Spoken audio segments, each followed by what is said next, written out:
All right, everybody, welcome in. Joe Quills here with you, and I kind of goofed up tonight. So let's begin with one of those, which is starting to turn into a nightly tradition. And as you can see, I said it was April the 10th. Incorrect, my friends. Um, it is April the 17th. I ran to the store before. I had to do a couple of things before the show started, and got a couple of stories that we're going to go over here tonight. And I kind of messed up. So yeah, it happens from time to time. Sometimes I'm like really ready, and the whole my whole day's been screwed up. And you know, I'm sure some people have those days, and today is one of those. Um, I got a note from the management office that the exterminator was going to be on site today. Okay, they're going to be here sometime between 10 and 4. So I'm like, shit. So that means I got to get up earlier, which means I'm going to get a little sleep because I haven't been able to get to sleep before 3 o'clock uh, for like the last week and a half, whether it's, just wound up doing different things but thankfully I don't start work till 11:30 and I work from home. So technically I can lay there in bed till 11:25 if I wanted to, but I have to eat too. So, but, um, you know, guy came about 11:40. I was like, oh, good. Won't be too late because my worst nightmare, and this is something that happens as a result of working from home. I'm still working from home, but it's, and you're saying, well, everybody else is back in the office. Why ain't you guys? It's called collective bargaining. Okay. So, I can sit here all day, do my 8 hours of work dealing with some of those crazy people. And, I don't have to walk out of the house, or out of the apartment or anything. So, just a little this and that. So, but I had to get up earlier today, and I woke up right at 8 o'clock, and next thing I know, it was like 9 o'clock. I was like, oh, I better get dressed because last thing you want to see me is me in my underwear. Well, unless you're a lady, and that's something for another day. Uh, but let me tell you, I had I was so tired all day because didn't get my usual sleep and all that. But it's like, oh no, cry me a river. Let me hear the violins and all that. But it's just snowballed all day. And on top of that, 4 o'clock video call, and of course I got to be on there with the video on. So I was like, yeah, okay. So I ended up sitting there for 45 minutes. And of course, the worst part is Penguin. I tried to ignore this. He's talking about his Diamondbacks. You had Christopher Dirty Sanchez on the mound for the Phillies today, and he was dirty today. He set a personal high with 12 strikeouts today in 7 innings. Also, the first left-handed pitcher since Cole Hamels, I believe it was, in 2015. I think it was. I saw it in passing, and I was working, so I didn't really see. I didn't see that much of the game. I missed the first 45 minutes. I missed the 5-run outburst in the first inning, and you know, Alec Boehm had a triple in the first inning, so he's going to get some pussy tonight from Aaron Dolan. Uh, uh, but the whole day's been really weird, and it's also been a weird week because it's a 3-day weekend for me. So everything's off kilter today, and also with the 3-day weekend, what really is a Thursday is actually a Friday. So everything's all screwed up in my little world. But I do get a 3-day weekend. I'll probably get a full night's sleep finally tonight. So well, I don't have a show tomorrow, so I can be nice and relax, do some things I have planned around the apartment, and work on a couple of things because just the way I am, and The thing is with me, I just can't sit there and do nothing. I have to do something, even if I'm just sitting here in this chair and working on things on the computer, getting ready for my show on Saturday. By the way, also eligible will be on the Bleacher Brothers channel Saturday morning at 10 a.m. Eastern, looking at the races from Oakland Park and whatever else comes up between now and then. Probably got a big ass article I got to write tomorrow about the 20 horses in the Derby as of right now. So, and by the way, everything is Bleacher Brothers, and I don't know why these emojis come up. It's just EV Muck stuff. So, but yeah, so it's been a strange day today, and the full moon was last week, but I think it was last week, but it just seems like everything really has gone cuckoo this week. So hopefully, um, hopefully with the 3-day weekend, I can recharge the battery. Maybe who knows? I may even go to the Phillies game Saturday. I don't know because it's supposed to be like 85 here on Saturday. I mean, you want to talk about everybody walking around with their pasty white legs showing, but the good news is it get a quick glimpse of cleavage season as well. But yeah, so if things seem a little off tonight, well, more than usual, um, yeah, it's just um, the whole day's been out of whack today with having to get up early because of the exterminator coming in, and I mean, if the exterminator was coming in, and I was, if I had to leave a house, there's a procedure I have to deal with that as well. So, but I found out why we're having a problem with bugs, and it's a neighbor across the hall, not directly across the hall, but down a little bit. So I'm not going to say which one.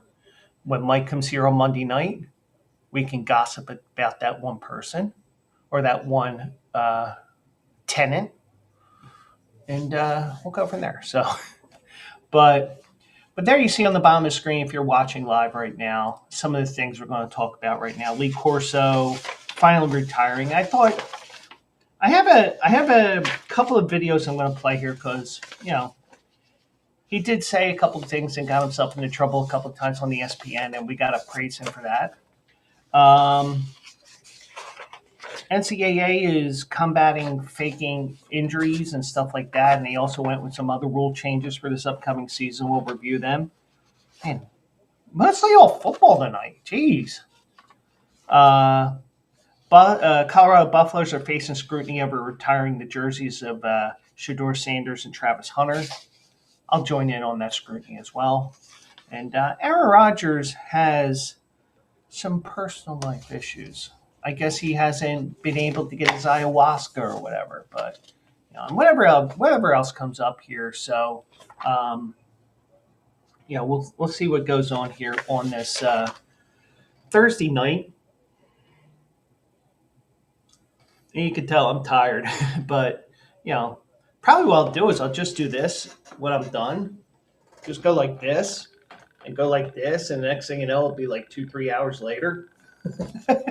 Actually, I did that in the meeting. I mean, not necessarily all the way back, but when I had my meeting today, because there was like 30, 40 people in on it, I was like this, listening to make it look like I was actually interested. I actually was interested in what the director or whatever his title was, because he was like he's like 2-3 management levels above the manager that I report to. So I'm sitting like this a lot of the time, but I'm like, yeah, I'm just sitting there, and you get in that situation where um, I was paying attention, damn it. Now, granted, if I had fallen asleep, they had me on mute. Oh, I see. Nobody at work cared. Well, I think some people did because it was an open forum, and if you had some complaints about things within the department, and a couple of people complained about the calls that come in and stuff like that, Uh, Go ahead and mute me. I don't give a fuck. But seriously though, um, you know, I mean, but the thing is, what's the option of being off the board and listening to this guy talk for 45 minutes? It's actually taking 45 minutes of calls where people are screaming at you for no reason whatsoever. But um, yeah, um, so some people did care. I kind of cared. You know, we, it is what it is. Um, so the news was made official today. Lee Corso is retiring in August, ending a career with a show that began in 1987. So he's been on that show 38 years. So he will be retiring after the game, after the show on April 30th, I think it was. Now he is going to be 90 years old on August 7th. Wow. And for the most part, he's got all his faculties. It isn't like, I mean, yeah, he probably has a piss bucket underneath him because if you remember the Joe Theismann commercial that was on the Joe Theismann Super Beta Prostate channel. Oh, I'm sorry, that was TVJ back then. I'm sorry. Uh, you know, every hour you had Joe Theismann's telling you that 50% of people over 50 and 80% of people over 80 have problem with their prostate. And we found out that Joe Theismann's prostate was giving him the fits.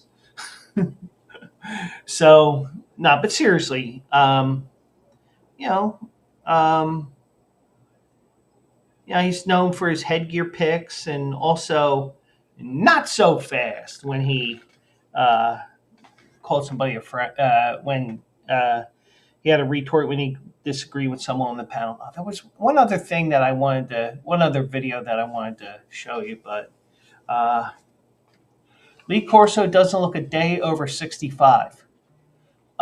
He looks a couple of days short of 165. No, I'm like it. So I don't know. I really didn't have anything really. I didn't really have any scripted here except for these stories here. But let's play this quick this quick um, playlist that I put together real fast. So let me go over to here.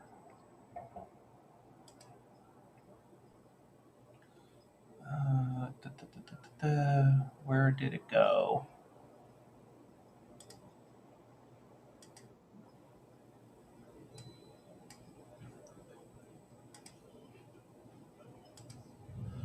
Okay, it's 3 videos I completed. There was actually one just came to mind as I did it, but I'm not going to look it up. But here's some of the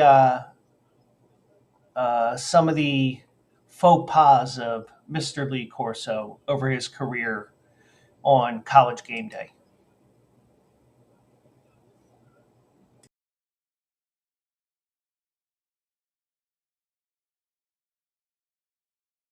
Yes. We got to take 2 national championships away from Alabama. Oak State 11, Notre Dame 2012. After the game? Yeah. Why even play the game then? That makes absolutely no sense. After the Notre Dame 2012 Alabama national game? champion. When it was over in the Notre first Dame, series. number 1. It was over in the first series. It's over before They that. claimed Notre Dame number 1? How could you give that any Let credence? me tell you something. There's a bunch of claimed. These people don't give a shit about it.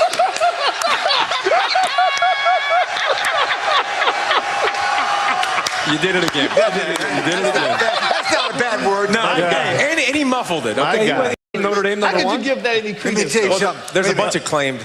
These people don't give a shit about it.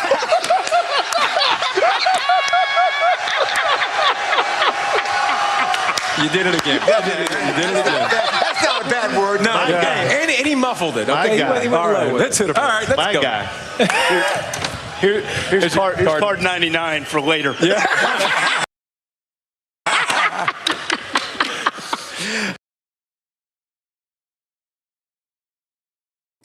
Yeah, so Corso does have a bit of a potty mouth, and It's probably that's the age thing. But also remember, ESPN is not really doesn't really fall under the jurisdiction of the FCC because they are a cable channel.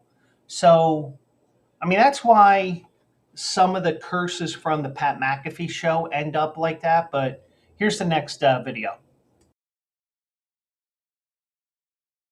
All right, Carl, how can you pick against SMU? Look at them over there. Red, white, and blue. USA. Ah, fuck it. Hey! Glad there's a delay.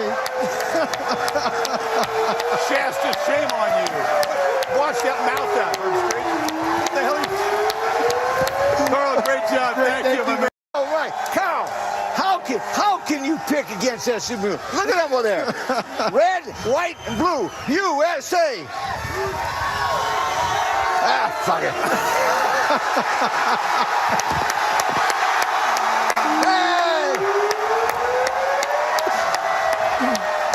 Glad there's a delay. Shasta, shame on you. Watch that mouth out, Herbstreit. What the hell? Carl, great job. Thank you, my man. You brought out the Cougar and Corso. Dave Pash in Columbus. Help us.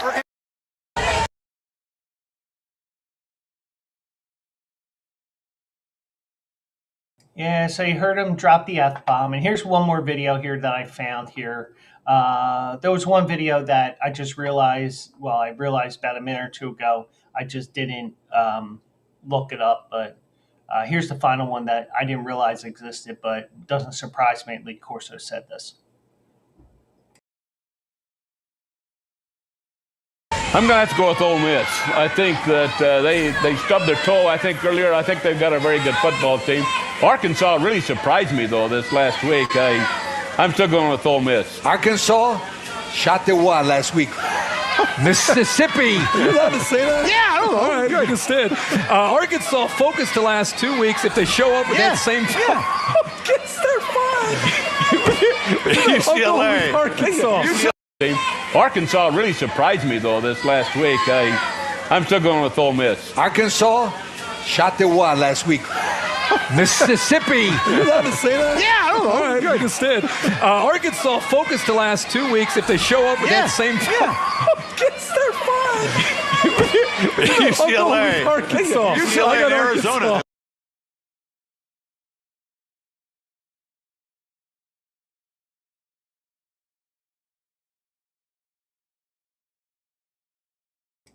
There we go. So that's just 3 videos that I found there. And there was one where he calls this little kid a midget. That's the one that I was realizing that, oh, I should have found that. But, you know, when you're piecing things together at the very last minute because you decide, oh, I have to run to the store because I don't have any coffee creamer. But, yeah, sometimes real life gets in the way of something like this. And that's why we started off late. But, yeah, so... okay, maybe it's 130. But, you know, the filter wasn't there half the time with Lee Corso, you know, and, you know, some funny stuff there. I thought I would share that with everybody. So he's retiring. Corso said in a statement, "My family and I will be forever indebted to the opportunity to be part of ESPN and College Game Day for nearly 40 years. I have a treasure of many friends, fond memories, and some unusual experiences to take with me into retirement." Yeah, like saying, fuck it. By the way, fuck it's going to be a sound drop soon. Now, his headgear segment, which started in October 1995 in a game at Ohio State, has seen Corso go 286 and 144 in his 430 selections. In addition to wearing helmets, mascot heads, and other hats, he's dressed up as the Fighting Irish Leprechaun, the Stanford Tree, and historic figures James Madison and Benjamin Franklin. I imagine that Benjamin Franklin one was when the 1 year out of 50, Temple had a good team and they were in prime time because they had a perfect week to play Notre Dame in prime time because nobody else was playing that week that was in the top 25 at night. So um, he had an affection for the Oregon Duck, to ride on a motorcycle with the mascot. He once held a live baby alligator in his hand while picking Florida to win, and took on pop star Katy Perry in picks from the Grove at the University of Mississippi. So he's done it all. And, being on the show 38 years and being almost 90 years old, yeah. Um, Now, he held a number two pencil for most of his segments. In the off season, Corso was the director of business development for Dixon Ticonderoga, which makes those famous yellow pencils. I'm guessing that was years ago and not something that he's done recently, but who knows? Um, Jimmy Patero, the ESPN chairman, said that Lee Corso had a special connection to generations of fans through his entertaining style and iconic Hager picks. He's one of the most influential and beloved figures in history of college football, and our ESPN team will celebrate his legendary career during his final college game day appearance in August. So they're going to honor him. ESPN also announced that they're going to have additional programming to celebrate Corso in the days leading up to the weekend. Corso had suffered a stroke in 2009, which left him unable to speak for a time, but he returned to the show later that year. His travel has been limited in recent years, because he's almost 90 years old. But Corso was at the site of last year's national championship game in Atlanta. Corso said ESPN's been exceptionally generous to me, especially the past few years. They accommodated me and supported me, as did my colleagues in the early days of College Game Day. Special thanks to Kirk Herbstreit for his friendship and encouragement. And lest I forget the fans, truly a blessing to share this with them. ESPN gave me a wonderful opportunity and provided me the support to ensure success. So, Kirk Herbstreit said, Corso had an iconic running broadcast. We're all lucky to have been around to witness it. Reese Davis, who's the current College Game Day host since 2015, he said that Lee's a quintessential entertainer, but he's also a remarkable coach who established lifelong connections with his players. And before he ended up at ESPN, he spent 28 years as a college and pro coach, including 15 years as head coach of Louisville, Indiana, and Northern Illinois. He played college football at Florida State. He was known as the Sunshine Scooter, and he held the school record for interceptions for 2 decades after he graduated, and also played quarterback for the Seminoles. So Lee Corso, he brought entertainment to College Game Day, and he had that no fucks given mentality, and sometimes it slipped, and he had to apologize for the fuck it thing. But I just hope that's not a situation where he does a Bear Bryant or a Joe Paterno where he dies within weeks of retiring. I hate to be morbid, but he is 90 years old. So, but I'm sure the ratings will be through the roof, and the big noon kickoff on Fox, you can pretty much say, so much for that show that week. But everybody's going to be watching that final show, God willing. Because you have to realize he's 90 years old. So good for him that he gets to retire. Hopefully it is on his terms, because he is he is 90 years old, so it's not like he's retiring at 65 or anything like that. Just want to fix one thing here. Channel, creator dashboard.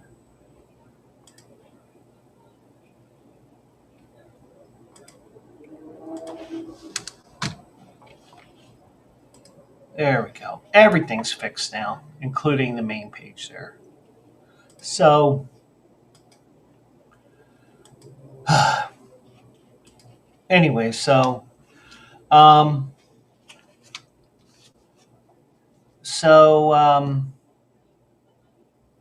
drawing a brain cramp here. Nah, but yeah, I mean, it's just one of those days. Um, but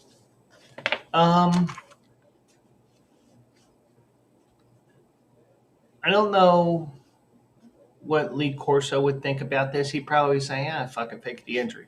But this is from Heather Dinich of ESPN, and her article states that in an effort to curtail players faking injuries, the NCAA announced Thursday that its Playing Rules Oversight Panel has approved changes to the injury timeout rules starting this fall.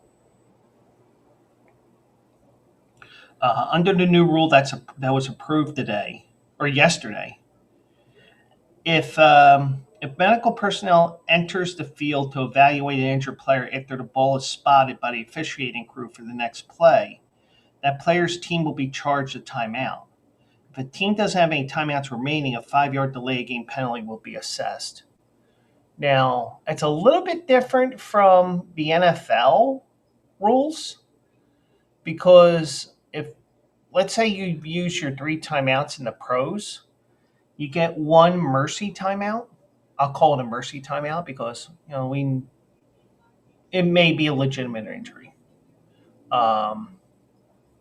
And I think if it's a 5th timeout, especially if you're on offense, it's a 10-second runoff, I think. I have to see the NFL rules, but you don't see much. I mean, if you see injuries in the NFL, it's because somebody got the shit knocked out of them. But, um, but, so I guess that means if you think a player's hurt, the medical staff goes out there right away. And what constitutes spotting the ball for the next play? Is it actually getting to between the hash marks? Because, if you got a player hurt, the medical staff could rush on the field before that ball gets set. I think they're going to tweak that a little bit, but, maybe it'd be more like the NFL rule where, okay, it's within the final 2 minutes, he's hurt, that's a timeout. I think that's what's going to happen. Now, prior to the 2021 season, the NCAA decided to allow schools or conferences to request that Steve Shaw, the National Secretary Rules Editor and National Coordinator of Officials, conduct a post-game video review regarding questionable actions involving injuries. So he will watch the last 2 minutes of the games and see if there was any injuries that didn't seem like injuries. Like, oh, I got a leg cramp. Ow, I gotta fall down. Wait, they're not. They just spotted the ball. Okay, I'll fake the injury. Ow, ow, ow, ow, ow. So, now, if Shaw had determined that a player had faked an injury or manipulated the rules, or faked an injury to manipulate the rules, the offending team's conference was notified, and any possible disciplinary action would be made by the conference office. And that's the thing. NCAA, for the most part, doesn't have a governing body for the most part, especially in football. It's the conferences that got to do it. So, kind of like the way Major League Baseball was prior to 2000, because prior to 2000, if there was something that required discipline, the president of the National League or American League or whoever would handle the discipline below him, they would get involved.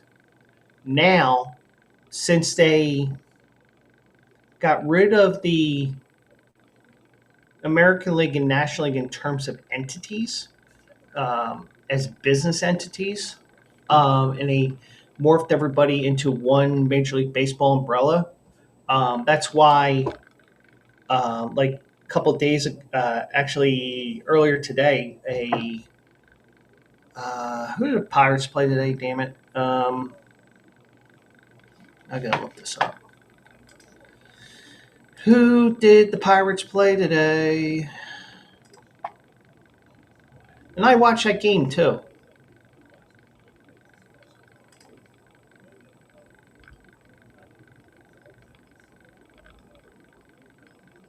Pirates played the Nationals. Okay, that's why I couldn't remember. But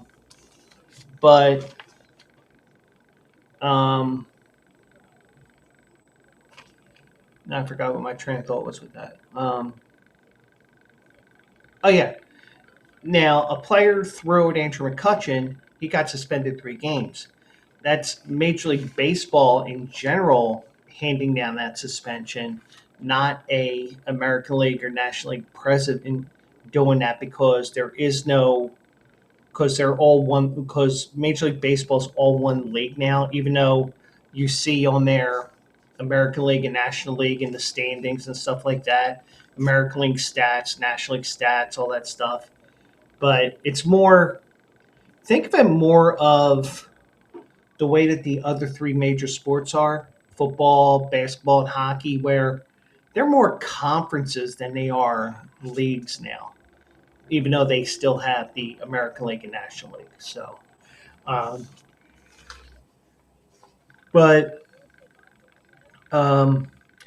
so the rule change for next season will provide an in-game way to curtail the faking of injuries because the Football Rules Committee members think these actions negatively affect the overall perception of the game, according to the NCAA release. Now, here's the thing. If you're on defense and you're faking that injury, all right, you get charged a timeout, but, we're going to make the clock run.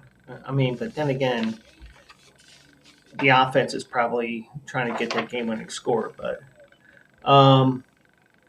now Shaw told ESPN he would continue to review film if asked. But his role is not to determine if a player was actually hurt. It's to decipher if a team took advantage of an injury timeout to gain an unmerited advantage. Shaw said on average he was asked to review just over 1 per week. So it wasn't frequent enough, but it's still something that NCAA wants to cover all their bases on here.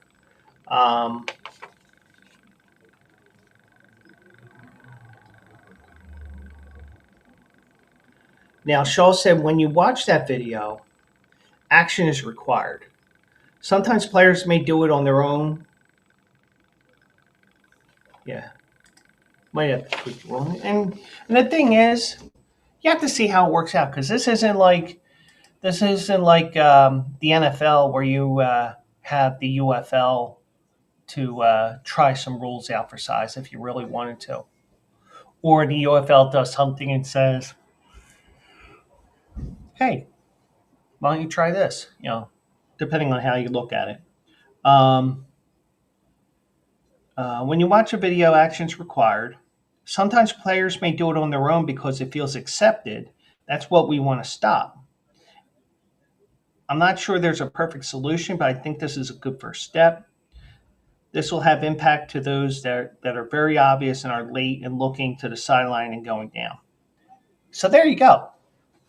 It isn't, and the thing is, a legitimate injury is also going to be penalized here. But, it's just, it's like the rotten apple spoiling the bunch. Oh, that was a legitimate injury. He blew out his knee there and blah, blah, blah. Well, we still got to charge that timeout. But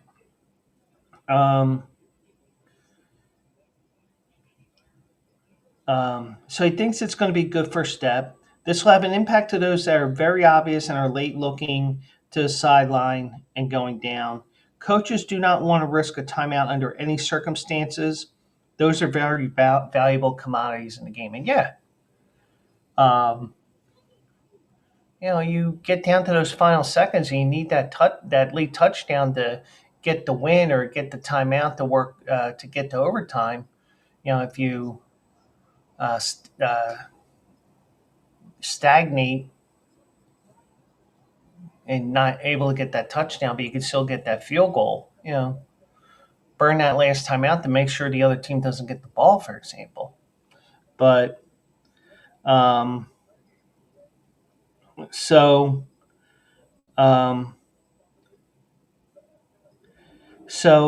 if the new rule doesn't have an impact, Shaw said there will probably be another step, but it's a good starting point, and hopefully this will clean it up. Maybe you go with the NFL model.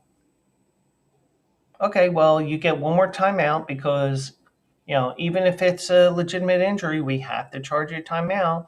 We have to charge you a 5-yard penalty. We have to do this. And, I don't know I don't know off the top of my head what the rule is in the NFL, but, I'm sure it's somewhat similar to this because I know the NFL gives you that mercy timeout. So, now some other rules that are going to be tweaked for this year, even though some people will forget about it until the first game when it's like, hey, you can't do it. Oh, now you can, that sort of thing. So there's going to be a change in the overtime rules. Now, when a game reaches the third overtime, each team will have one timeout beginning with the third overtime until somebody wins.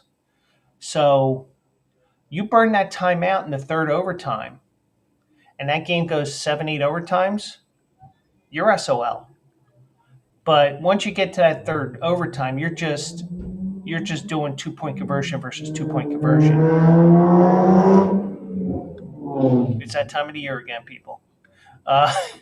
But first overtime, spot the ball to 25 or 30, whatever it is, and you get a touchdown or a field goal, and the other team gets the answer, and you can go for a 1-point extra point or 2 if you score a touchdown. In the second overtime, it's got to be a 2-point conversion. Third one and onward, it's just a 2-point conversion. So, so there are some other tweaks as well, and hopefully this is just college with the way that they are using the verbiage here with this one. Referees will say a call in the field is upheld or overturned.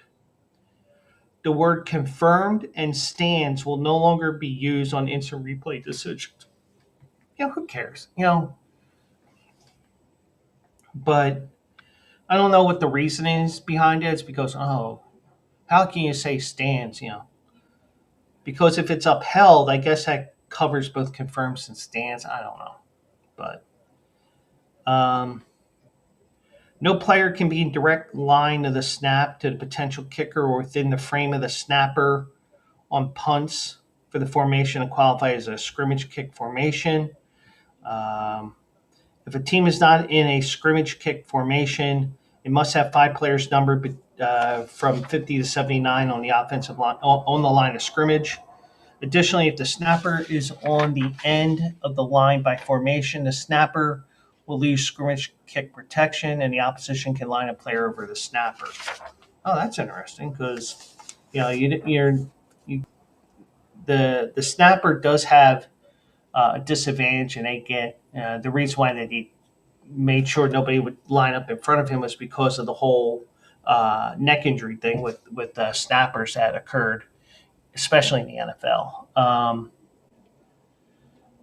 If any player on a kickoff return makes the T signal, which is this, it's almost like fat guy in a little coat. The team gives up the right to return the kick, and the play will be whistled dead, which is basically what they do in the NFL. but I think you could still fair catch in college and get the ball to 20. I don't know. I don't remember. Um, no player can call defensive signals that simulate the sound or cadence of of offensive signal. So you can't make it look like that um, you can't make it look like uh, make it sound like the other team is snapping the ball. So you can't do that. Um, Now, this is a rule that they kind of tweaked the last year because if you remember the first matchup between Ohio State and Oregon in Eugene, the one player purposely stayed on the field and they ran 12 men on the line, um, or 12 men on the field. After the 2 minute timeout in either half, if the defense commits a foul with 12 or more players on the field, and all the players participate in the play. That's the key part. The officials will administer a 5 yard penalty. If the offensive team will have the option to reset the game clock back to the time at the start of the play. If the 12th player is attempting to leave the field and has no influence on the play, the defensive team will be penalized 5 yards with no adjustment to the game clock. Now that's a good rule because Oregon did manipulate the Oregon. They manipulated the Ohio State final drive back in the regular season. So, um, but yeah, you got to do what you can to. They're doing what they can to win. You know, it is what it is. So, I mean, that's probably their best rule. And technology is going to the 1AA level or FCS level. Coach to player communications, similar to the technology implemented for FBS last year, will be in the FCS level this year. So, spider wide banana on two, spider wide banana on two, ready, break. Something like that. You can call the play into the quarterback. He gets it. I'm sure they cut it off at like 15, 20 seconds, something like that as well. So, but he gets but those are the rule changes that are coming up this year, but the most important one is the timeout in the final 2 minutes. So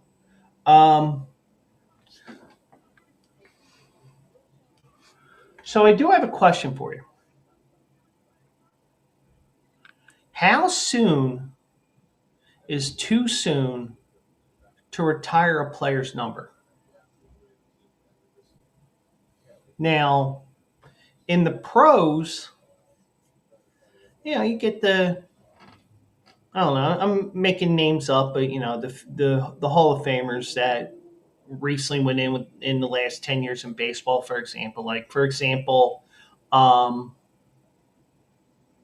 um, Kobe, um, baseball, Derek Jeter, Ichiro.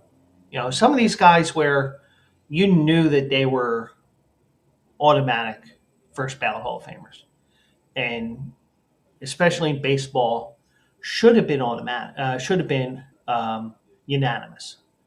Um, Mike says 1 year is too soon, minimum 5 years, and I think there's situations where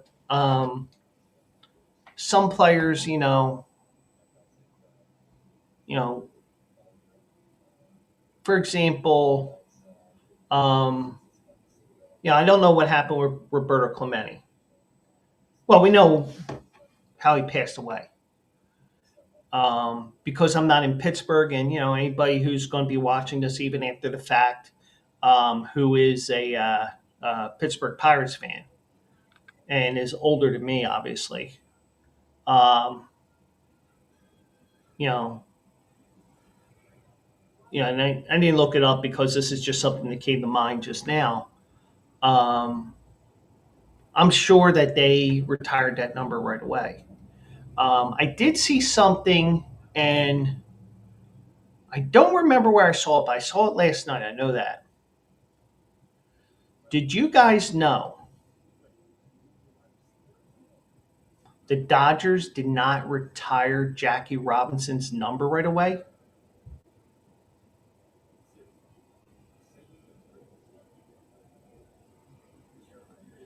From what I understand from the article that I read or the video that I saw, one or the other, there was a pitcher.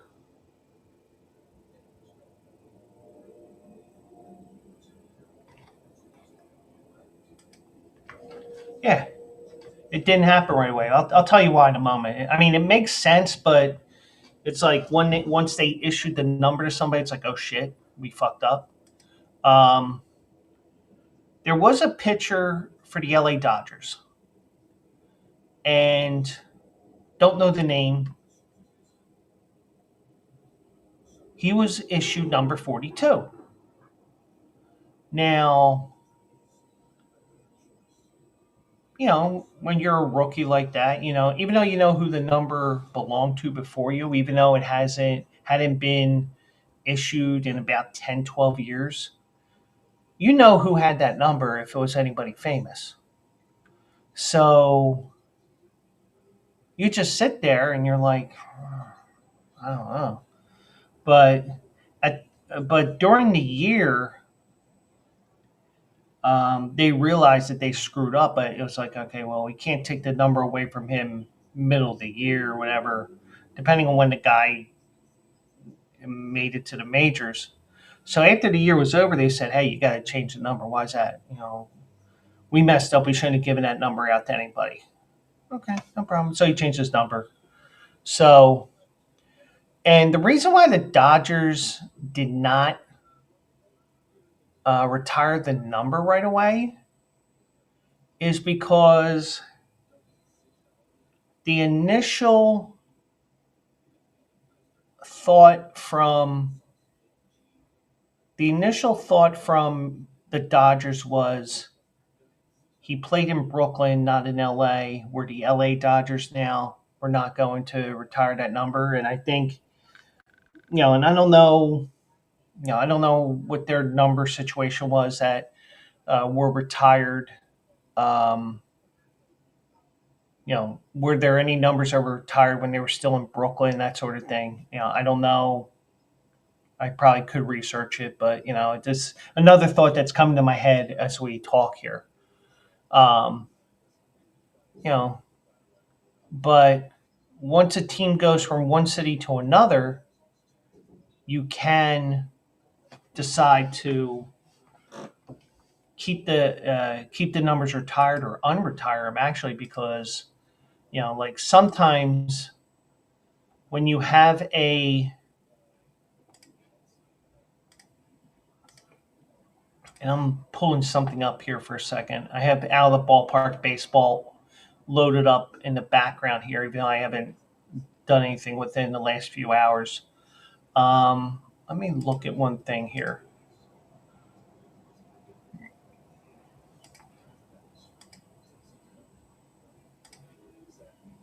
Okay, so perfect example is the Montreal Expos. They went to DC.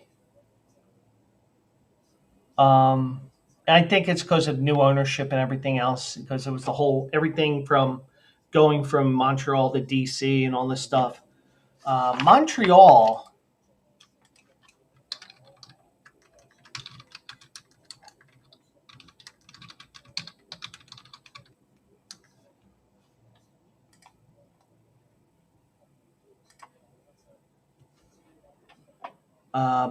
had Gary Carter's number 8 retired, Rusty Staub's number 10, and Andre Dawson was also honored with 10. So they retired it for two different people. And Tim Raines was the last to have his number retired in Montreal. And of course, everybody retired 42, but that's understood. So those three numbers were retired. When a team goes to a new city, you have the option. Do we keep our history or do we ignore it? Now, I imagine what would happen is certain players, certain teams will have different options here. Like, for example, right now, the Athletics, the Sacramento Athletics, I'm going to call them that, they still have their numbers retired here for Reggie Jackson, Ricky Henderson, Catfish Hunter, Raleigh Fingers, Dennis Eckersley, and Dave Stewart was also part of the retirement at 34 as well. So that was two different numbers there. Two different people had their numbers retired, but they're going to keep those numbers retired as of right now. So everybody has their own thing. So what does this have to do with the topic I have in hand? Well, I don't know how long ago this was announced, but University of Colorado is retiring Shedeur Sanders, number 2, and Travis Hunter's number 12. Now, granted, they're probably not even graduated from school yet, if they even went to school. Am I starting trouble with that? Because I just want to see one thing here. And I'm going to talk here while I'm looking this stuff up here. And here's another issue that I have that's beyond what I'm going to mention in this here.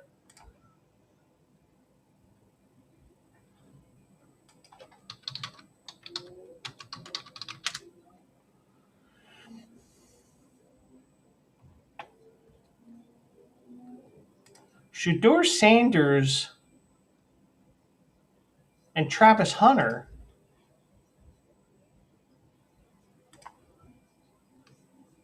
they played a year at Jackson State before going to Colorado. So, you're getting even more reason why you can argue against having their numbers retired, especially as soon as they were retired. Me personally, I would have never did it, I'm sure Dion went to the AD and said, hey, my son should have his number retired. No, he shouldn't. Not yet. I mean, yeah, he was an okay quarterback that, brought life back into the program, but, it wasn't necessarily him that brought the life back. It was Dion. And you're not going to retire his fucked up toe, even though the doctors could amputate it. But if they didn't amputate it already, but, the timing just doesn't seem right. It just seems like it's very forced, and it's Dion strong-arming the athletics department into getting these two guys their numbers retired. So Deion Sanders offered a way to soothe any hard feelings of Travis Hunter and Shedeur Sanders skipping the line to have their jersey retired this weekend. Yeah, they skipped the line all right.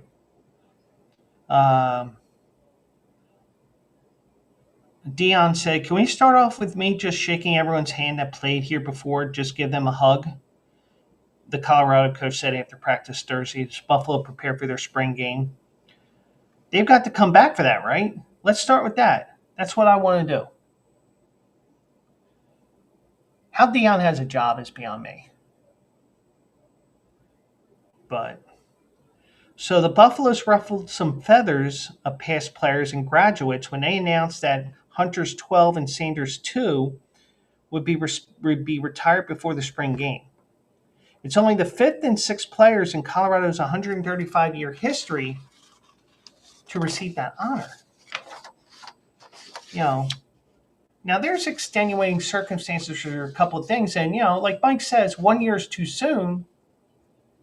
Minimum 5 years. I think it all depends on the athlete. To tell you the truth, if somebody's been in the majors for 15, 20 years, and they've done all good things in the community and hit 5, 6, 700 home runs or struck out 35 to 4,000 batters. You know, I think it's case by case. But in a college world, I don't think that you retire a number the same semester, the next semester after he announces that they're going pro.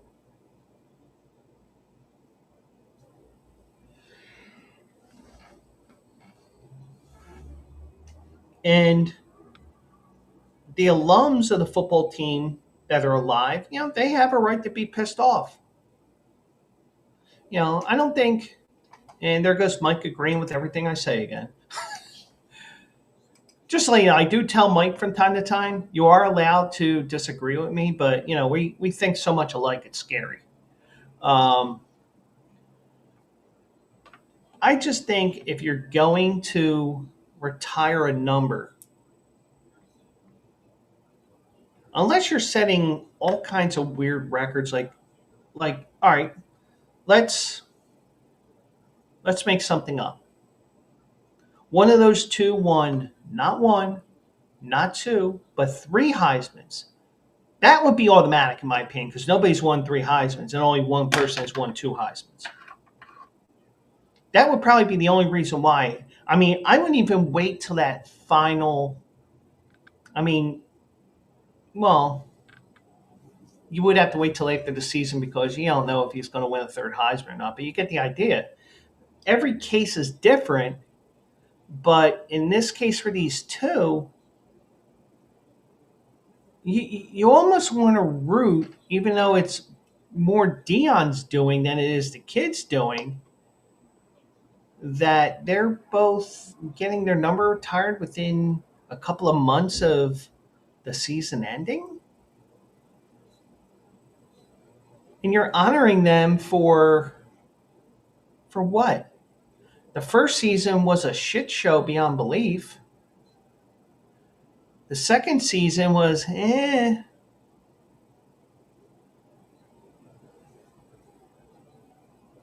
If Deion didn't go there, nobody would give a shit about Colorado football. And they'd probably be 1-11 both years.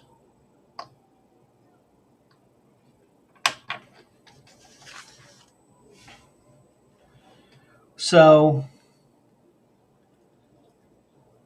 Chad Brown, who's a Buffaloes Hall of Fame linebacker, Colorado Buffaloes that is, he posts on social media, if the players from the national championship team have not received such an honor, by default, this action diminishes, and for a new generation of CU fans, erases their greatness. I will never minimize the impact of number 2 and 12. They are amazing, but this timing is poor. Yeah, it's very poor.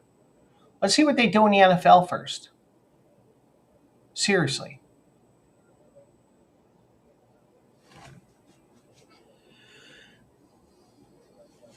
I just think that there's so much, I think that now if this was an upstart college football school, like, I don't know, let's Jacksonville State in Alabama, or Old Dominion, or Charlotte, because Old Dominion and Charlotte, they haven't had a football program that long. It isn't like it's the University of Delaware that's had a football program for years and years and years and finally made the jump to FBS. If you're a school like Jacksonville State in Alabama, you're Old Dominion, you're James Madison. Well, James Madison has been 1AA for a while. Charlotte and Old Dominion. If you're one of those schools, then yeah, you probably could do something like that. But you're talking about a football program that's 135 years old. And you had a team that won a national championship too. So you're telling me these guys get it before some other guys? No way.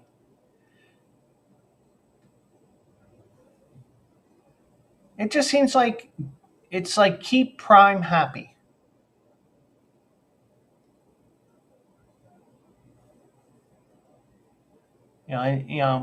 It's like, yes, Coach Prime, we will do whatever you say. Yes, we will. Yes, we will. We're not worthy. We're not worthy. And we get the band hammer out.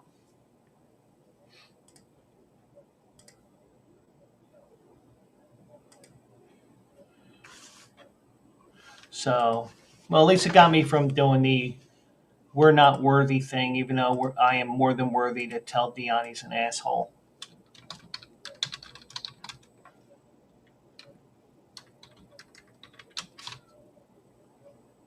Okay, there we go.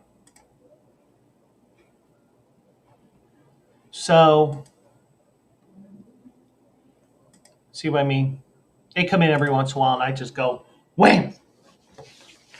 So, according to athletics director Rick George, and get the boots on because this shit is deep. The bullshit is deep on this one. Travis Hunter and Shedeur Sanders are both great buffs and exceptional talents who have been tremendous representatives of our program and our university and led our team back to national prominence.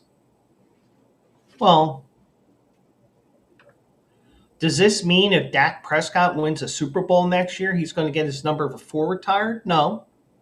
But the only difference is Dallas doesn't retire numbers, they just have the Ring of Honor. But back to what Rick George said.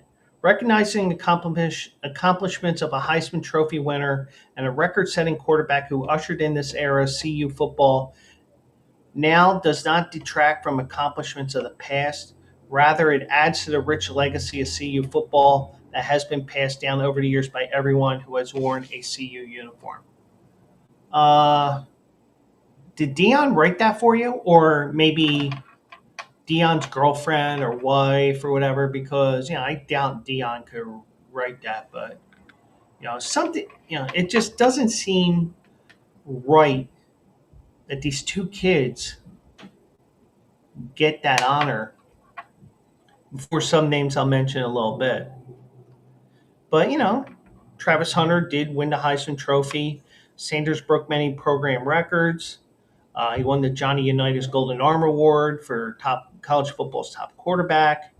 They're both supposed to be high picks in the draft, early picks in the first round. Um, um,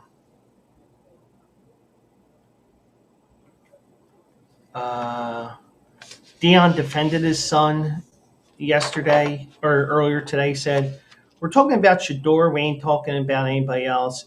If his last name wasn't Sanders, we wouldn't be having this discussion. No, we would be having this discussion because guess what? There are people that should have had their number retired before them. Tyler Columbus, a standout offensive lineman for the Buffaloes. And, like I said before, if I mispronounce a name, it's not done on purpose. I'm sure Tyler Columbus probably played eons ago. He said on social media, the vitriol from former players regarding CU retiring number two was loud. I think most, including myself, believe he deserves the honor. ... Eventually. Bypassing the line, bypassing number two Dion figures doesn't make sense. So many all-time greats that deserve the honor and have waited their turn. Why so fast? Zero waiting period? Feels like the first blunder of the Coach Prime era that has upset alumni. Mickey, welcome in. Hope you're doing well out there as well. We're just discussing this Dion story here. Because his son Shedeur and Travis Hunter are getting their numbers retired this weekend. But it just seems like it's way too fast. He just doesn't make sense. So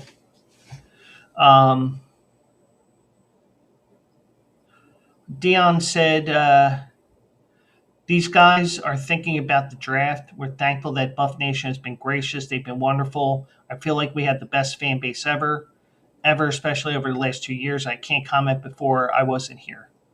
Well, before you were there, nobody showed up because you sucked. But, you made it a mediocre team as best. But, so Hunter and Shador Sanders joined the company of quarterback, halfback Byron White, who wore number 24. Guard linebacker Joe Romig, who wore number 67. Quarterback and tailback Bobby Anderson, number 11. And the late tailback Rashawn Salam, who wore number 19.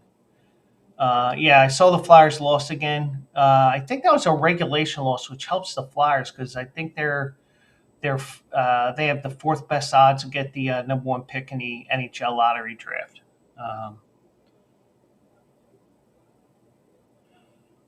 Now, Dion noted over his playing days, he's been a part of several jersey retirement ceremonies and it's never been a sore subject. Yeah, but nobody. And Pork Chop's here as well. Welcome in. Man, everybody's showing up now. Luckily, I'm off tomorrow, so if I wanted to talk for 3 hours, I would. I don't want to, but, But,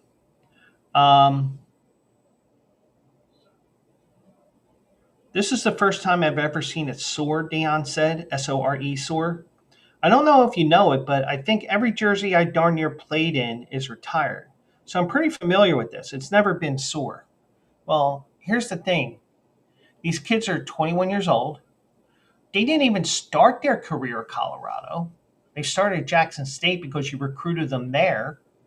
Well, Shador would have followed you anywhere. He would have followed you to bumfuck State if he really wanted to. You really, if they had actually played 3 years in Colorado, and like I said earlier, if one of your players wins 3 Heisman trophies, which had never been done before, or even wins 2, maybe that student athlete does get his number retired, but, it just seems like it's a major ego trip by Dion to get his kid retired, his number retired, and Travis Hunter's number retired. But, they only played 2 years at Colorado. And one of the years was an epic dumpster fire. Oh, we beat the former NCAA runner-up for our first game with Dion. Well, yeah, after that you went into the toilet. But, I don't know about you guys, because we had a couple of guys come in here while I was talking here about this. Every case has extenuating circumstances, and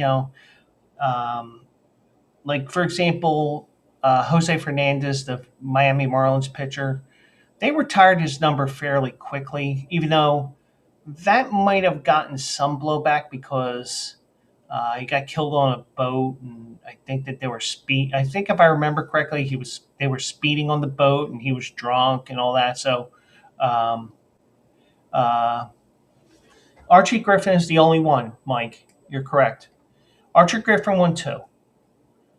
I just think if somebody else were even to tie him with 2 Heismans, I would retire their number.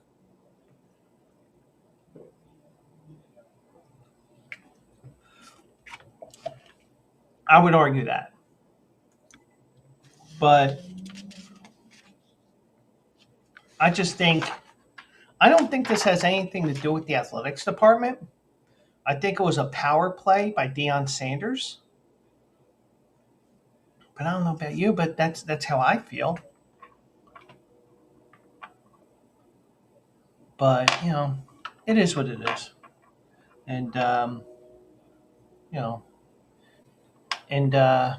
if we really wanted to, we could really go on about that. But, I think and even like just to go away from this into like, for example, with the Phillies, and I've been critical of this. If a in order to get your number retired, you had to be in the Hall of Fame.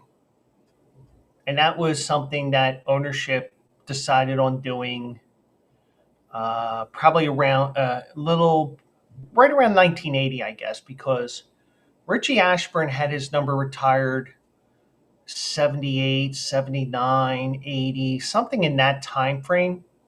Because I remember the last Philly that wore number 1 was Jose Cardinal. How about that for a pull for a guy who was born in the 70s? And Jose Cardinal, I believe, had that big afro too. So did Big McBride. I know Big McBride did, but um, every team, every school, every athletic department has their own thing.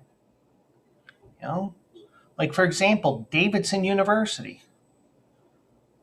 Oh, why have you not retired Steph Curry's number? Well, Davidson has a rule where if you graduated from the school, we will retire your number. Steph Curry kept his word, undercover, not letting many people know. He continued taking classes online or whatever, ended up getting his degree, and now his number's retired.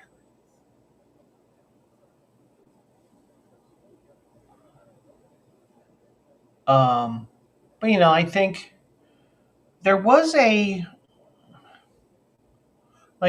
last Philly to have their number retired was Dick Allen a couple of years ago, and I said it ahead of time, and we didn't know what was going on. I think there is a documentary that's on NBC Sports Philly that they always run during rain delays and stuff. It might even be on YouTube. I don't know, but they knew he was sick, I believe. So I was like, okay, well, it always seems like he's not getting into the Hall of Fame or whatever. It's like, the Veterans Committee chooses somebody else or doesn't choose anybody.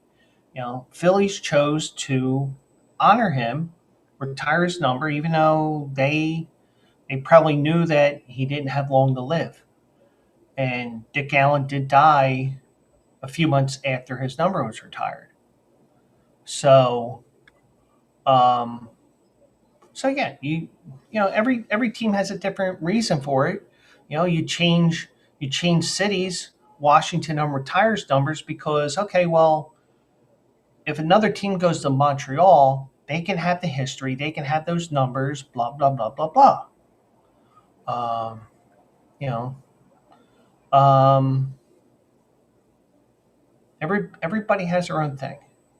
So, but in terms of Colorado, no, it's way too soon.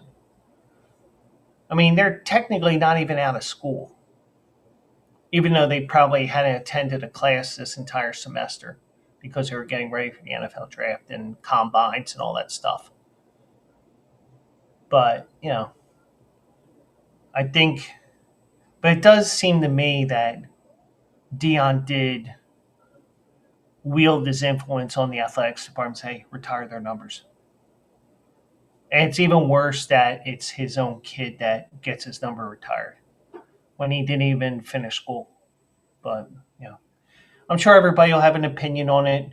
I think everybody agrees with me for the most part here. I know Mike agrees with me because he agrees with most of the stuff I say. And, for those that are just coming in, those that are watching on YouTube and X as well as on my Twitch, I do tell Mike he is allowed to disagree with me from time to time. Now, this isn't like the Screaming A. Smith show on ESPN in the mornings. It's not the Skippy Bayless show that used to be on Fox. You're not taking the opposing opinion because I agree to this or we're going to script this in some way that we're going to make this look like a debate, like the debate club in your high school. The one thing and I'm going to say it to Mike again, you don't always have to agree with me, but if you do agree with me, that's fine. We just think way alike. But I will also throw the devil's advocate as well at everybody. So, but, but if you're watching this after the fact, or you want to chime in, feel free to do so. I don't have a problem with constructive criticism, and that's the thing. If it's fair, I'll take it. Mike agrees with the shirt that I'm wearing. Where is your Philly shirt? Well, this was on my bed this morning, and it was the shirt that was the most easy to grab this morning. So, also, I don't think Mike was here at the beginning of the show, but I was up early this morning. Didn't get much sleep last night because I had to be up early today because the exterminator was coming this morning, and I think I know where the reason why the roaches were starting to come into my apartment, and it's not the ones directly across the hall, Mike. I think it's maybe the next one down on the other side. So, um, but I like this shirt. It's a spring color shirt, and I still say this, um, even though Boston's getting a new. Oh, Mike was here from the beginning of the show, so he does know about the whole. He does know about the whole goofy shit that I've been doing all day, and my ass dragging more than usual. But, um,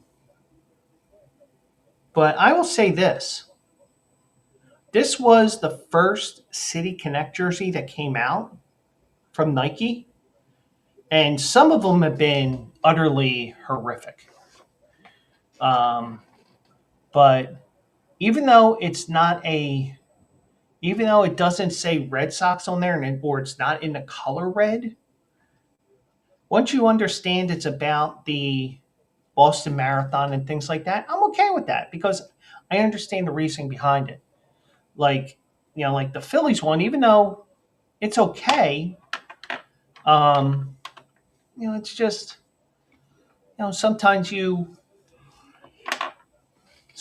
miss, and sometimes when you're describing something, like for example, other than me and Mike, Mickey wouldn't know it, Pork Chop wouldn't know it.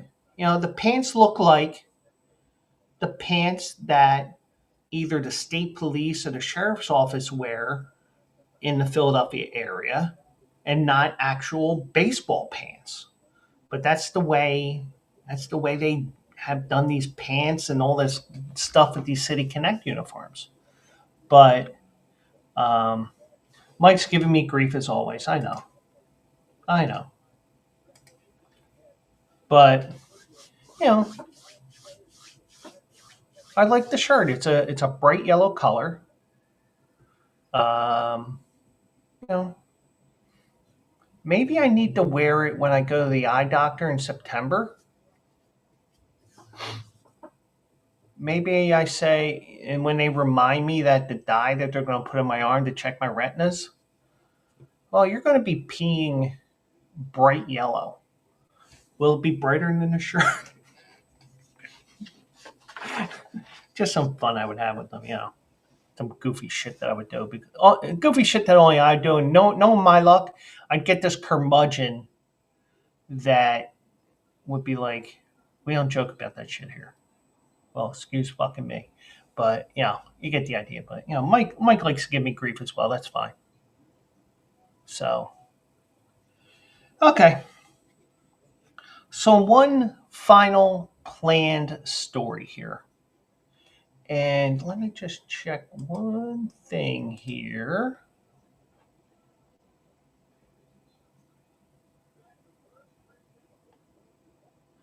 I don't see him on here. Okay.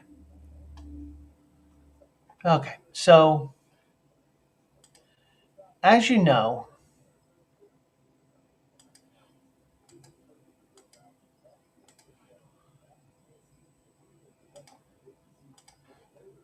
as you know, Aaron Rodgers is still a free agent. Now, this is from the New York Post because I saw it this morning when I was starting work. It was just like boom. I was like, oh, okay, something to talk about. Well, Aaron Rodgers was on the Pat McAfee show today, like he is every once in a while, because he gets paid to be on there. Aaron Rodgers is in no rush to decide on his future. Well, why is that? Rodgers indicated today that he's not close to making a decision on his future, and he has had people in his inner circle dealing with serious stuff.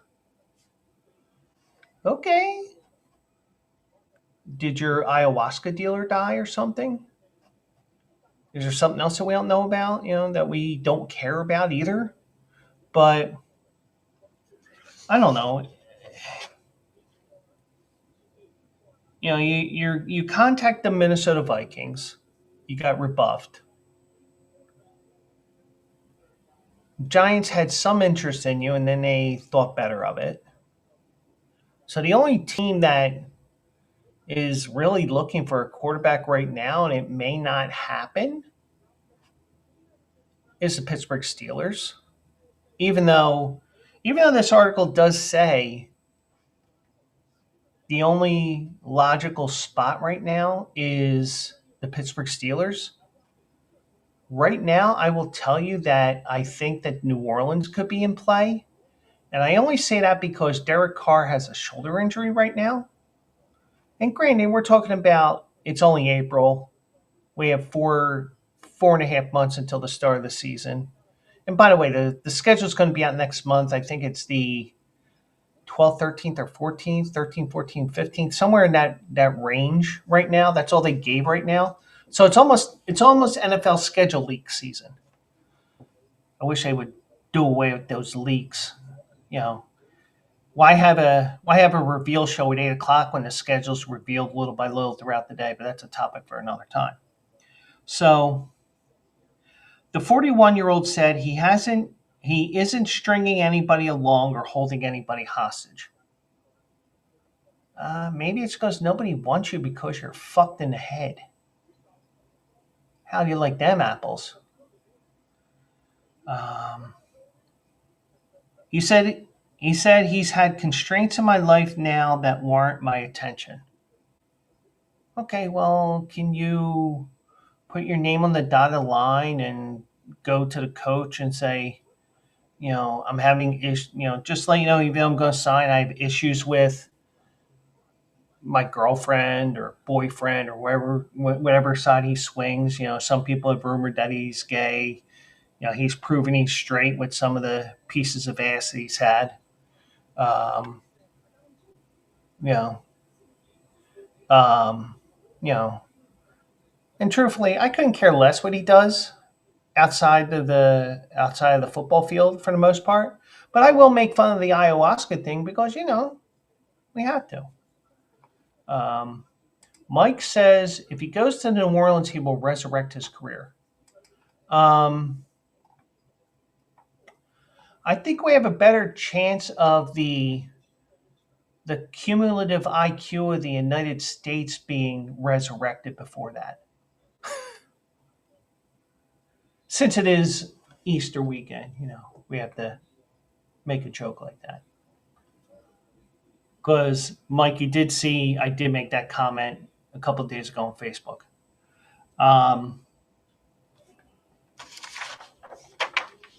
But, I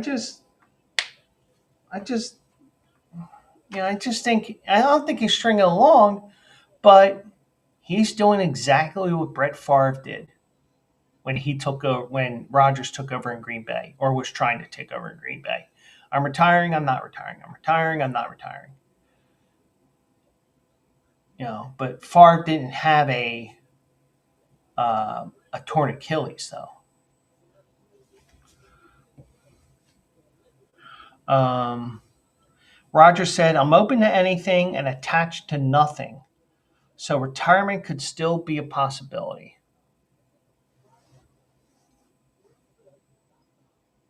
Okay.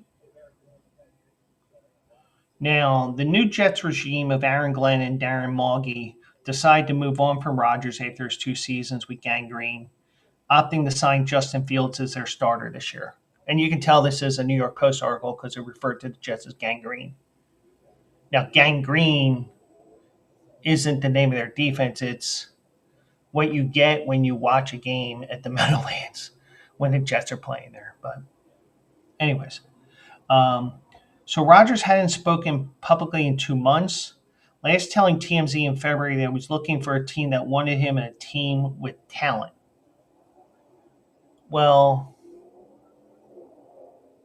Pittsburgh has some weapons now. So that would qualify. New Orleans has Alvin Kamara. They have Chris Olave. They got a couple of nice weapons there as well. But other than that, there's nowhere for him to go. You're not going. I mean, he's not going to Carolina, for example. I'm just making that up. He wants to go somewhere where he can win. Well, guess what? He's not coming to Philly. Because I kind of remember some guy wearing number 1 blowing the shit out of the Kansas City Chiefs. Well, it was defense too, but you get the idea. I mean, he's trying to pull Brett Favre here, but the thing is, the only thing he hasn't done is send a dick pic to Jen Sturger. If you remember when Brett Favre was with the Jets about 15 years ago. But now Brett Favre wouldn't remember it because he's now shaking his head worse than Michael J. Fox. See, they both have Parkinson. But, so the Giants were flirting with the trade. They were flirting with the Matthew Stafford trade. Stafford stayed with the Rams. The Giants pursued Rodgers. They decided to sign Russell Wilson. I think the New York Pee Wee Giants want him. Rick Moranis needs a quarterback. There's a pull there. Little Giants reference. Which reminds me, I wonder if I still have that picture of Eli Manning face with the Little Giants crew.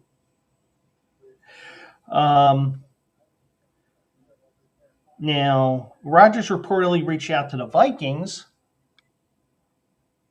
which would have been going right along the lines of Brett Favre here, because if you remember, he went from Green Bay to the Jets to Minnesota. Rodgers reportedly reached out to Kevin O'Connell, and as of right now, the franchise is sticking with its plans on giving the reins to J.J. McCarthy, the first-round pick from last year. So I think it's only fair you give it to J.J. McCarthy, right? Because also you're giving – but, I mean, the thing is, when it comes to J.J. McCarthy, even though sometimes there are some extreme cases where you do lose your starting job because of injury, even though you're not really supposed to. I mean, look at Tom Brady. He took advantage of Drew Bledsoe almost getting killed on the field, literally, because they had to take him to the hospital. They had to pump blood out of his chest or something. Nobody, he took over and they kept winning and winning and winning. And, it's like, we can't change anything. Then, Bledsoe saves the day that one game because in the AFC Championship game because Brady got hurt. But, but for the most part, it's all Brady, even though Brady was bailed out numerous times in the past with kickers and stuff like that. So, I mean, technically, even though Tom Brady, most people will call the GOAT, He was 7-4 in Super Bowls. 7-3, 7-4, 7-3. He could have easily been 2-10. Kick goes off the upright. Kick gets sliced worse than OJ. Gets hooked more than a Lady of the Night on Kensington Avenue. He's 2-10 in Super Bowls. But anyways, so it says the Steelers are the only logical landing spot, but Vinatieri and Gostkowski were clutch. Agreed. And the cornerback Butler saved the day with an interception there. Now, and I know this is something that was debated 10 years ago because that was Super Bowl 49. I was okay with Pete Carroll going with the pass play there on second down, but I would have never did a slant pattern on the 1 yard line. The only time I would do a slant pattern like that is on Madden. Because, okay, let me get that play. Let me give her the ball as soon as I snap it. Yeah, boom. But, if you remember, Seattle was beating the Patriots with a deep fade pattern throughout the game. Some guy that we were saying that day and we still say now because, whoever the guy is, we're saying it even now. Who the fuck is that guy? Somebody came out of nowhere, caught about 120 yards in receptions, mainly because they were running out routes, and the ball was placed perfectly by Russell Wilson. And my opinion is on that second down play, even though you're going to run the ball, even though everybody's expecting to run the ball, of course you want to do something that the other team doesn't expect. But, it's kind of hard because Bill Belichick has his team ready for everything, it seems. So, and I think I said it after that. I said it, even before the end of the game when they were brawling in the end zone and stuff like that. Because remember, the Seahawks were acting like thugs because, we lost the Super Bowl, but we're going to make it known that, whatever. So the one play, I would have had him going to the back corner of the end zone. I guess you call it a flag route. I would have had him running to the back pylon of the end zone because if I overthrow it, it's out of bounds. It's third down. And you run the ball on third and then you do whatever on fourth. But, you're not, you dropped the ball on that. You went with the high-risk play, and it ended up, the highest risk play there is on the 1 yard line with a coach like Bill Belichick, and you end up losing the game. And Russell Wilson won't be in the Hall of Fame as a result, at least in my opinion. But yeah, so just want to remind you guys that Saturday morning, 10 a.m., there's another edition of Also Eligible. There we go. I'm going to be looking at the races from Oakland Park. I'm going to do an update on the standings. Crazy story in a way. Owen Almighty,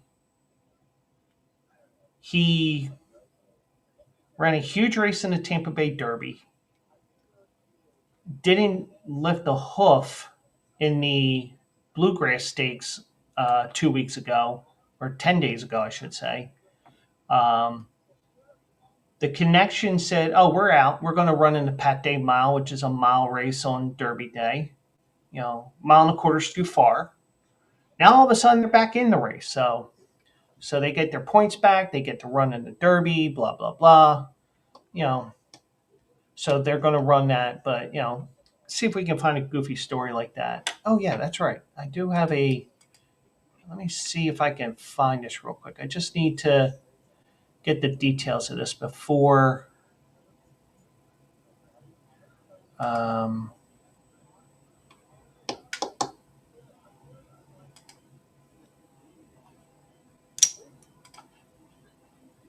Let me see if I can find this here.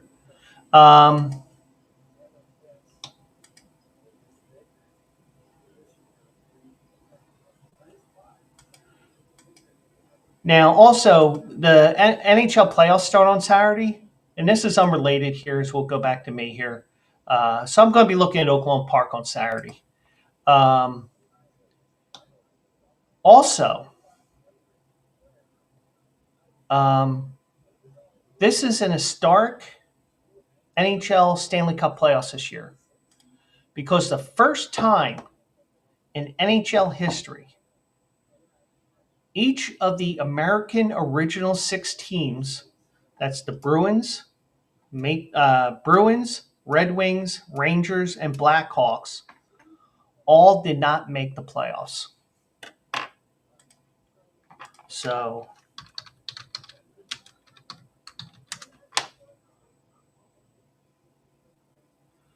all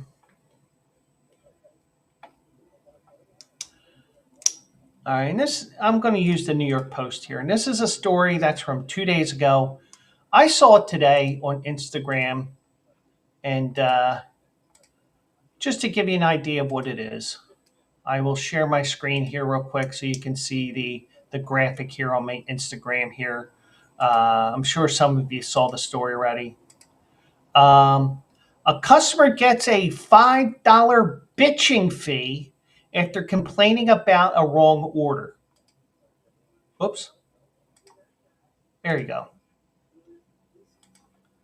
A $5 bitching fee.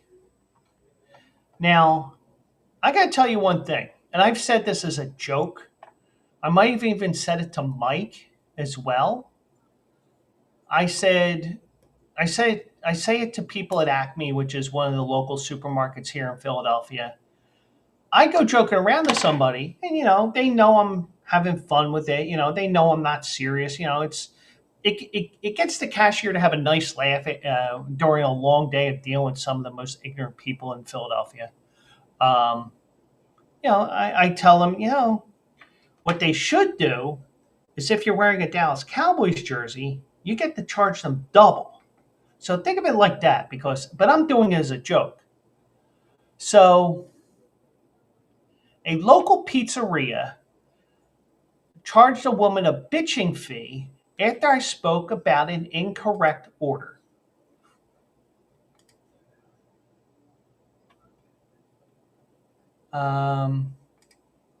So I'm going to share this tab. The video is unrelated to this, so you can disregard that. A patron got charged a bitching fee at their local pizzeria for something that many wouldn't even consider complaining. In the R Funny subreddit on Reddit, this user briefly shared their bizarre experience when grabbing a few pizzas and beers with friends.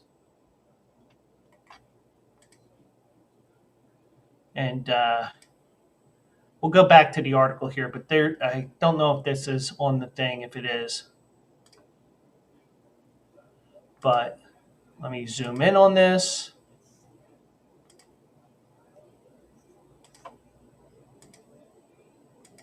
It's gone the wrong way.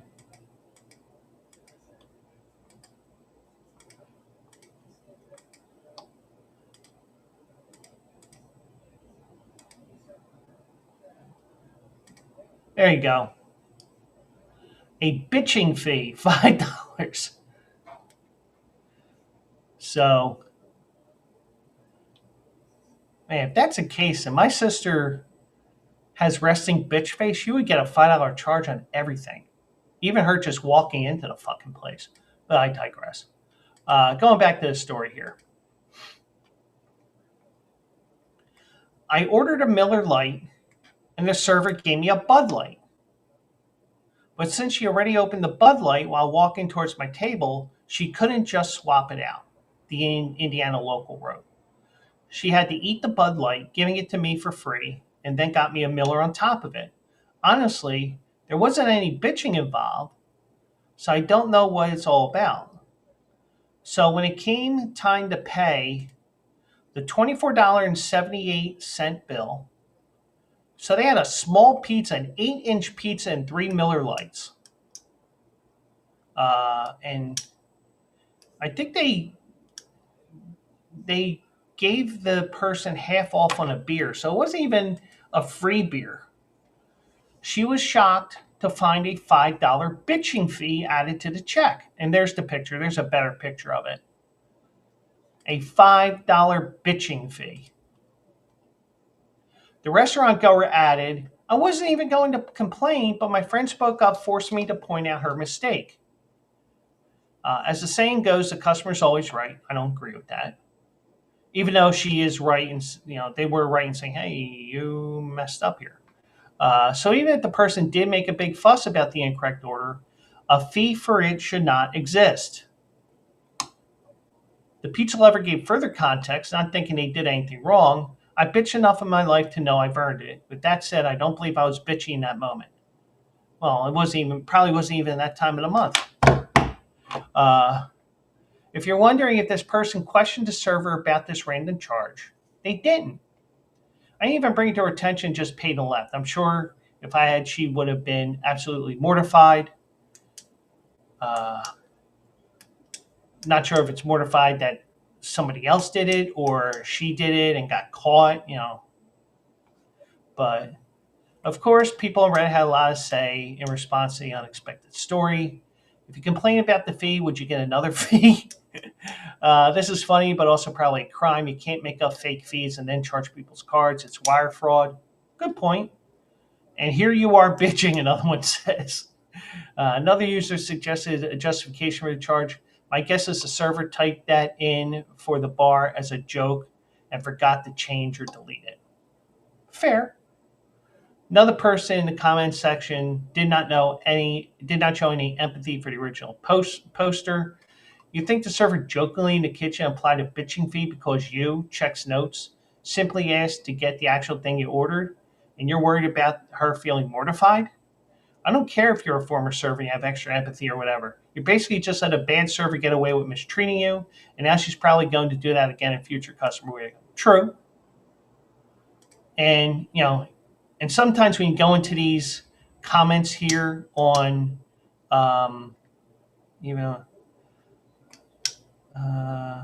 here you go, leave 1938 in tax.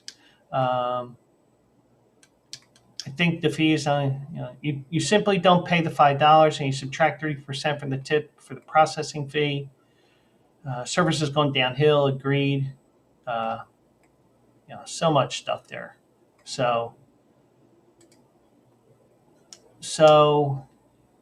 and I joke around all the time about stuff like that. And, I do joke around, especially when it comes to certain things like saying when the Eagles are playing the other team or the Dallas Cowboys, somebody comes in with a Dallas Cowboys shirt, when you have a special for 5% off your order at Acme if you wear your Eagles gear on game days. Yeah, I'm going to joke around with the customer, with the cashier about, because guess what? They get a nice laugh out of it. It's like, yeah, we should, but we can't. I know they can't do it, but it gets them a laugh. That's what I want to do, is make somebody laugh, and that's why that's a very impromptu. It's like an oh shit moment. Gotta share that story. That's a stupid shit that I saw story that was not even planned for tonight. So, but so we have also eligible on Saturday morning, 10 a.m. I will be awake, alive, whatever. Oh shit, Action Labs is on. So what we're going to do is those that are here right now on Twitch, we are going to raid Action Labs. going to do it again, and they're good people, and we'll have some fun. So I do appreciate everybody that's watching, everybody on X, Twitch, YouTube, Mike, Pork Chop, Mickey was here on YouTube. I see Smoke was here. Sounds like something you would add on on an in-house joke, and somehow, yeah, it's probably an in-house joke that they didn't delete. Yeah, and it's happened from time to time, and somebody probably will lose their job now. But it is what it is, so whatever. So those that are still here, especially on Twitch, and if you're not on Twitch, follow me on Twitch, twitch.tv/Joe Quills. And there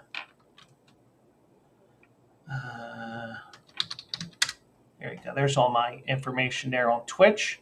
There you go. Even though it's got those skull heads or whatever they are on there. But, you should follow me on Twitch because that way you can join me for when we raid out for that. So we're going to raid Action Labs. And let me find them here. There we go. We're raiding them again. And actually, we're not going to raid them because the show is over. Okay. Never mind.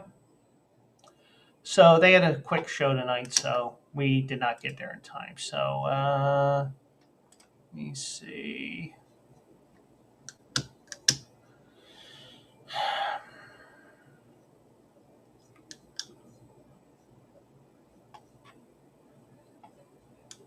All right, that's it. I don't have anybody to raid to. So I do appreciate each and every one of you for joining me tonight. And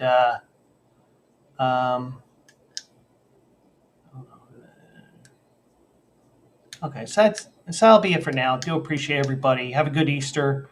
I'm on a 3-day weekend, but I will be doing my Bleacher Brothers work tonight and tomorrow, and we'll have also eligible on Saturday morning. So do hope everybody has a great night, great weekend. I'll catch you Saturday for also eligible, and back here on Monday night for the Joe Quill Show. Have a great night, everybody, and I will see you in the Winter Circle.